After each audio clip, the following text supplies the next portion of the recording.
Hello friend, this is Ganesh from Ayushman Digitech. Welcome to our channel. तो जैसे कि हम लोग एक ऑनलाइन ट्यूटोरियल शुरू किए हैं जहां हम लोग basic to advance level computer का सीखने वाले हैं। तो आज के हमारे जो वीडियो है ये वीडियो है हमारे पार्ट्स ऑफ कंप्यूटर या फिर कंपोनेंट ऑफ कंप्यूटर के।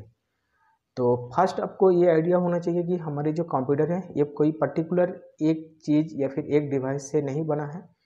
इसको मतलब ये कई सारे डिवाइस या कंपोनेंट का कॉम्बिनेशन है। मतलब हर एक फंक्शन को करने के लिए अलग अलग डिवाइसेस यूज होते हैं। ऐसे बहुत सारे कंपोनेंट या पार्ट्स का एक कॉम्बिनेशन है जो इसको हम लोग कंप्यूटर बोलते हैं। ठीक है, तो इसका जो मेन पार्ट है आज उसी मेन पार्ट के ऊपर हम लोग का फोकस रहेगा। ऐसे तो बहुत सारे पार्ट्स या कंपोनेंट हैं, उसको हम लोग किसी हार्डवेयर की क्लास में वो लोग सारे पार्ट्स के बारे में बताएंगे। लेकिन आज जो मेन फंक्शन जो है कंप्यूटर का, ऐसे मेन कंपोनेंट है उसके बारे में सिर्फ बात करेंगे। तो आप लोग एक बार इस फिगर को देख लीजिए ताकि इसमें आपको बेसिक अगर फिगर समझ में आ जाएगा तो फिर बाद में इसको डिस्कस करते हैं। तो यहाँ पे जैसे कि कंप्यूटर के जो मेन पार्ट्स हैं वो हमारे 5 टाइप के हैं। एक हो गया input device, CPU, output device, primary memory, फिर सेकेंडरी मेमोरी है। इसका जो फंक्शन है इनपुटिंग करना, स्टोरिंग करना, प्रोसेसिंग करना, आउटपुटिंग करना, फिर कंट्रोलिंग करना। फिर इस फिगर को एक बार देख लीजिए। इनपुट होता है, फिर मेमोरी में जाता है, फिर प्रोसेसिंग होने के लिए सीपीयू में आता है, फिर आउटपुट होता है। चलिए अभी इस चीज़ को मैं और एक बार ओवरव्यू करता हूँ। ठीक है, तो जैसे कि हम लोग देखें कि कंप्यूटर में जो मेन पार्ट है वो हमारे टोटल 5 पार्ट हैं या 5 कंपोनेंट है। पहले आता है हमारा इनपुट यूनिट या फिर इनपुट डिवाइस। डिवाइस यानी किसी तरह का कुछ जिसको हम लोग क्या बोलेंगे, कुछ जिसके एक यंत्र है ना, एक यंत्र जिसको बोलते हैं बंगाली में। ठीक है, तो एक यंत्र है इनपुट डिवाइसेस। तो पहले समझते हैं कि इनपुट डिवाइस होता क्या है।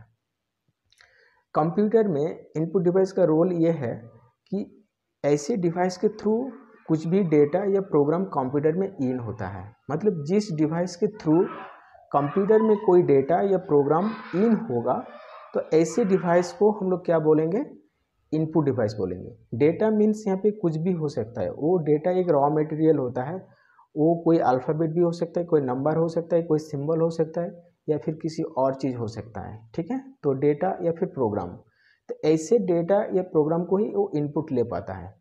ऐसे इनपुट डिवाइस के थ्रू वो कंप्यूटर में जाता है। ठीक है, तो ये हो गया हमारे कंप्यूटर का इनपुट यूनिट।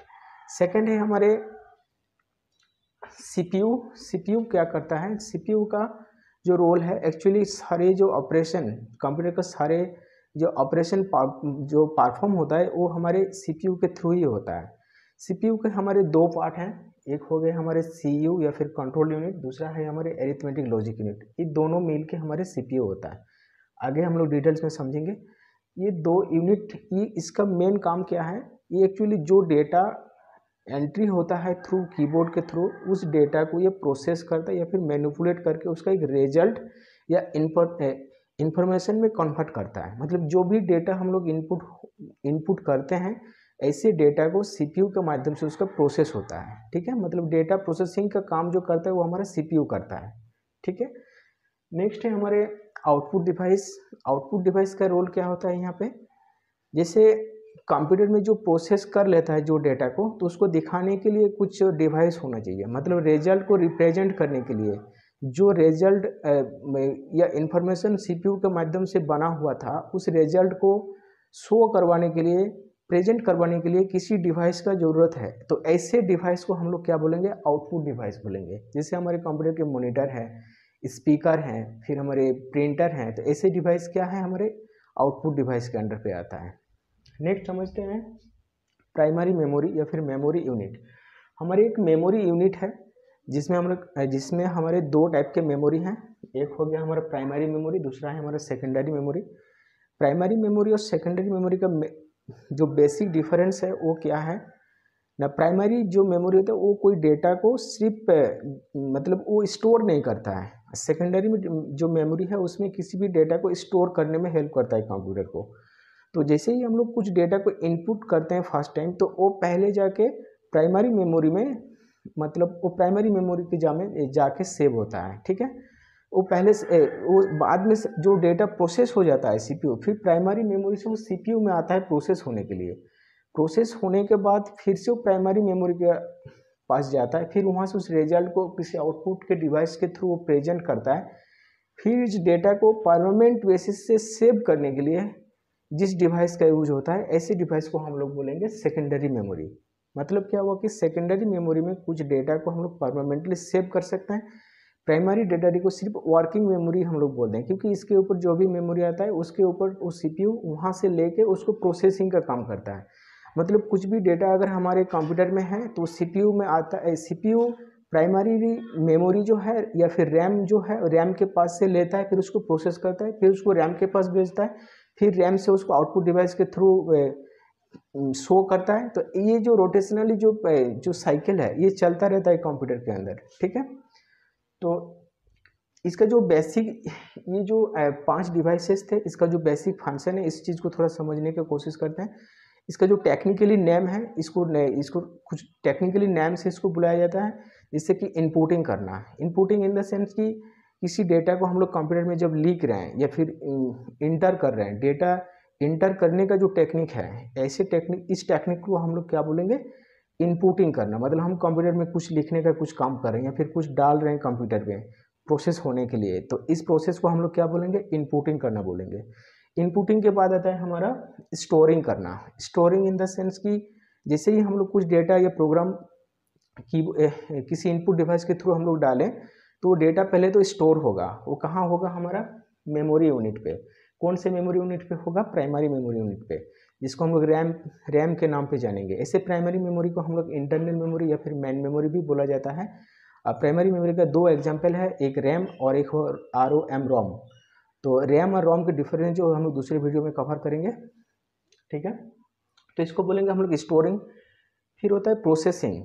प्रोसेसिंग क्या होता है ना, डेटा का एक्चुअल मैनिपुलेटिंग हो पाता है यहाँ पे।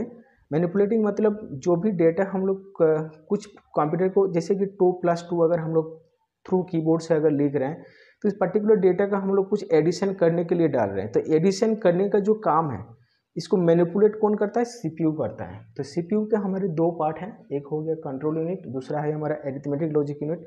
इसको शॉर्ट में जानेंगे हम लोग CU, और एक को जानेंगे हम लोग ALU।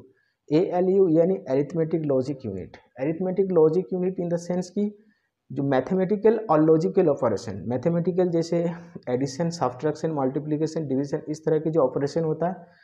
Logical operation in the sense की जो कंपैरिजन टाइप का, जैसे less than, greater than, equal to, not equal to, ऐसे ऑपरेशन को जो परफॉर्म करने के लिए हेल्प करता है जो यूनिट, उसको हम लोग क्या बोलेंगे, ALU बोलेंगे या फिर अरिथमेटिक लॉजिक यूनिट बोलेंगे। कंट्रोल यूनिट का रोल क्या होता है, या फिर कंट्रोलिंग का रोल क्या होता है यहाँ पे। कंट्रोलिंग हो गया मतलब कंट्रोल द ऑपरेशन, मतलब ये जो होल जो फंक्शन, जो भी एक्टिविटी हमारे कंप्यूटर के अंदर हुआ, जैसे कि इनपुटिंग करना, स्टोरिंग करना, उसको प्रोसेसिंग करना, उसको फिर से प्रेजेंटिंग करना या फिर आउटपुटिंग दिखाना, तो ये सारे जो एक्टिविटी हमारे कंप्यूटर में हो रहा होता है, ये सारे एक्टिविटी को कोऑपरेट करना, मैनेज करना, सही ढंग से इसका एग्जीक्यूशन होना जिस डिवाइस के थ्रू हो रहा होता है, ऐसे डिवाइस को हम लोग बोलेंगे CU यानी फिर कंट्रोल यूनिट, ठीक है। तो ये हमारे जो कंपोनेंट, 5 टाइप के जो कंपोनेंट थे, इसका बेसिक ट्यूटोरियल था। इससे दूसरे किस वीडियो में हम लोग इसके हर एक टॉपिक के बारे में अलग से और डिटेल से बात करेंगे। आई होप कि इसका जो बेसिक डिफरेंस था या फिर बेसिक कॉन्सेप्ट था, ये आपको समझ में आ गया होगा। So thank you to watching this complete video. और एक रिक्वेस्ट है, हमारी एक ऑनलाइन ऐप्स है जिसके थ्रू आप अगर रजिस्ट्रेशन करेंगे तो हर एक ट्यूटोरियल का जो PDF फाइल है, ये आपको उस ऐप्स के थ्रू आप वहाँ से डाउनलोड कर पाएंगे, ताकि आप अगर आप 11 या 12 में अगर आपका कंप्यूटर साइंस या फिर कंप्यूटर एप्लीकेशन सब्जेक्ट है, तो ये वो सारे PDF या फिर ये सारे वीडियो आपको बहुत ही मतलब हेल्प करेगा। तो आई होप कि आप ये अपना जो नाम है आप उसमें रजिस्ट्रेशन करेंगे। Thank you.